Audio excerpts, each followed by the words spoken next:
उत्तर प्रदेश में 7 सीटों के लिए उपचुनाव हो रहे हैं और उसमें एक सीट बांगरमऊ की सीट भी बेहद अहम है। कुलदीप सिंह सेंगर के इस सीट के खाली होने के बाद अब यहां उपचुनाव हो रहा है। हमारे साथ साक्षी महाराज हैं, जाना माना नाम चेहरा बीजेपी का। साक्षी महाराज जी, आज तक में स्वागत है।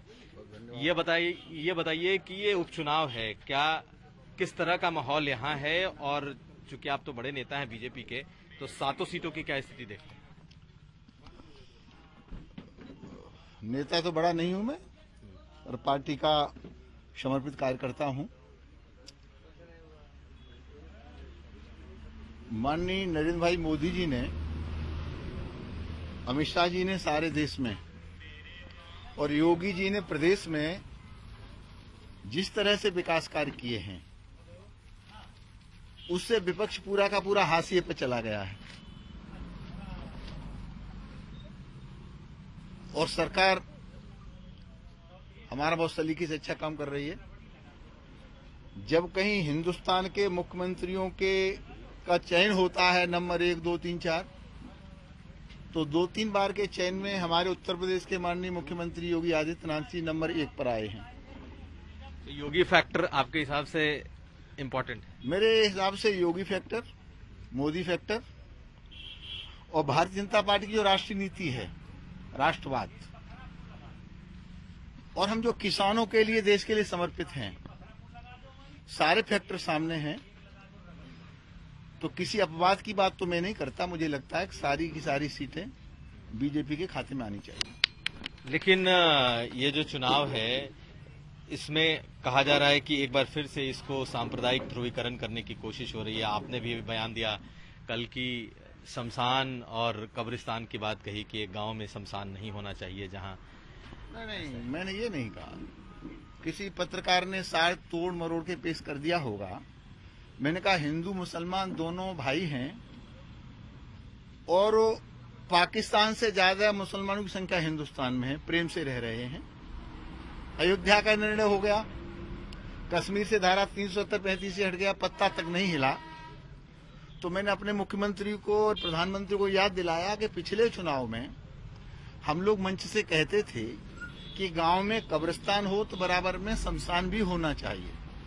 मैंने उसमें थोड़ा सा संशोधन किया। वो आवश्यक था कि आबादी के अनुपात से अगर किसी गांव में मुसलमान ही मुसलमान है तो वहां फिर शमशान की आवश्यकता नहीं है, और किसी गांव में हिंदू ही हिंदू है तो वहां कब्रिस्तान की आवश्यकता नहीं है। तो केवल इतना था जो मुख्यमंत्री ने और प्रधानमंत्री ने कहा था कि गांव में अगर कब्रिस्तान हो, शमशान भी होना चाहिए। मैंने याद दिलाया, चुनाव आ गया इसलिए, क्योंकि 2022 में मुद्दा ये उठ करके आएगा। तो ये सांप्रदायिक सौहार्द को बिगाड़ने का या भड़काने का, ध्रुवीकरण करने का कोई प्रयास नहीं था। न इससे कोई ध्रुवीकरण हो सकता है। एक सही बात थी जो हिंदू के भी हित में थी, मुसलमान के हित में थी, उसको मैंने कहने का काम किया। एक चीज और बताइए, ये सीट जो खाली हुई है, ये कुलदीप सिंह सेंगर की सीट खाली हुई है, वो फैक्टर कितना काम कर रहा है? आप तो इस पूरे इलाके को देखते हैं। देखिए, कुलदीप सेंगर उन्नाव में स्वयं में एक पार्टी थे। क्या स्थितियां बनी? वो जेल में है और ये सीट कुलदीप सेंगर ने बीजेपी के लिए पहली बार निकाली थी। मुझे एडी से चोटी तक की ताकत लगानी पड़ी थी कुलदीप सेंगर को जिताने के लिए। बहुत मेहनत मैंने भी की थी, बहुत मेहनत उनने भी की थी, और वो भी पुराने मजे हुए नेता थे। मुझे भी लोग पुराना मजा हुआ नेता मानते हैं। तो हम लोगों दोनों की बुद्धि से सीट बड़ी मुश्किल से निकली थी, और सारी ताकत लगाने के बाद में 87-88 हजार वोट लेकर के हम सीट जीते थे। तो उनका प्रभाव तो है ही, और प्रभाव उनका है तो मुझे लगता है कि कुलदीप सेंगर यहाँ से पहले भी 1-2 बार एमएलए रह चुके हैं, बसपा से किसी और पार्टी से। तो उनके प्रभाव का भी लाभ उठाना चाहिए, पार्टी को उनका भी उपयोग करना चाहिए। मैं ये नहीं कह सकता कि उनका कोई फैक्टर नहीं है, उनका फैक्टर है, उसका पार्टी को लाभ उठाना चाहिए। मैं आपके सामने हूँ। तो वो इस वक्त जेल में हैं, लेकिन उनका फैक्टर काम कर रहा है मतदाताओं पर, आपको लगता है? उनके प्रति सहानुभूति मतदाताओं में है। अगर वो जेल से भी चुनाव लड़ते तो निश्चित जीतते। लेकिन चूंकि आरोप उन पर बहुत गंभीर रहे, आप पार्टी ने भी उनको निकाला, सब कुछ हुआ, आरोप तो लगते रहते हैं, आरोप भी उन पर हुए और सजा भी उनको हुई। मैं कानून व्यवस्था पर टीका टिप्पणी नहीं करना चाहता, पर उन सब बातों से मैं सहमत नहीं हूं। कई बार सत्य को भी फांसी हो जाती है। सर एक चीज बताइए कि आप लोगों ने कहा कि आप दोनों ने मिलकर बड़ी मुश्किल से सीट निकाला, अब जबकि वो नहीं है यहाँ पर और आप अकेले हैं, तो आप किस कॉन्फिडेंस के साथ कह सकते हैं कि ये सीट फिर से निकले? वो तो मोदी जी का काम, योगी जी का काम सिर चढ़ के बोल रहा है, नंबर 1 पर योगी जी हैं, तो निकलनी चाहिए। फिर क्या परेशानी? तब नहीं थे, तब तो हम सपा के कुशासन से निकल करके आए थे। हमारे चेयरमैन साहब हैं यहाँ, हमने इनको यहाँ से चेयरमैन बनाया जब कोई सोच नहीं सकता था। कुलदीप सेंगर को भी जिताया था। अब तब की स्थिति में अब की स्थिति में अंतर है।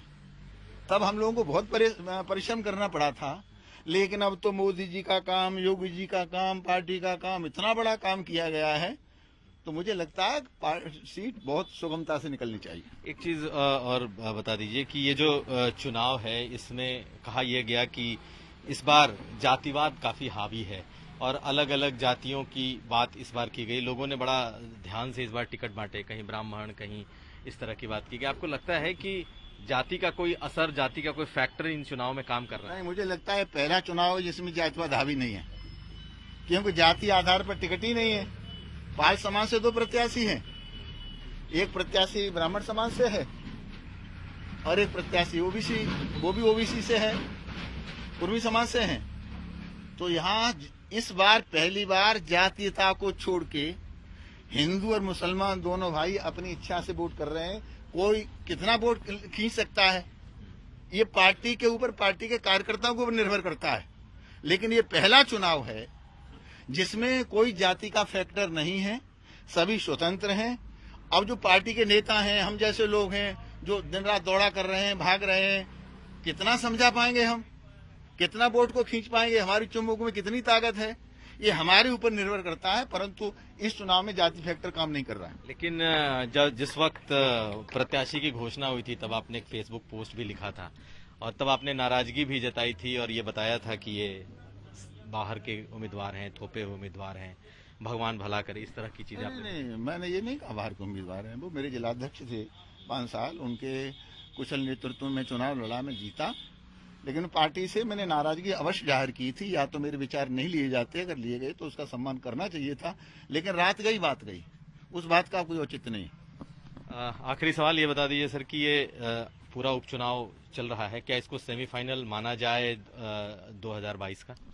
इसका आकलन तो आप पत्रकार करेंगे, पार्टी करेगी। मैंने कहा मैं छोटा सा कार्यकर्ता हूं, लेकिन हाँ, पार्टी की सेहत के लिए सारे ये उपचुनाव बहुत ही महत्वपूर्ण हैं। 2022 के चुनाव पर इसका अवश्य असर पड़ेगा, इसलिए हम लोग जी जान लगा करके इन 7 सीटों को निकालने का प्रयास कर रहे हैं। पार्टी भी हमारी पूरी तरह से लगी हुई है। आपने यहाँ पर देखा होगा, 3-4 मंत्री जी यहाँ लगे हुए हैं, तो पूरी ताकत से हम लोग लगे हुए हैं और हमारा मानना है कि हमारे काम के कारण ये सारी सीटें हमको मिलेंगी। ये पिछले चुनाव से चुनाव ज्यादा टफ है या कोई फर्क नहीं है, आसान है?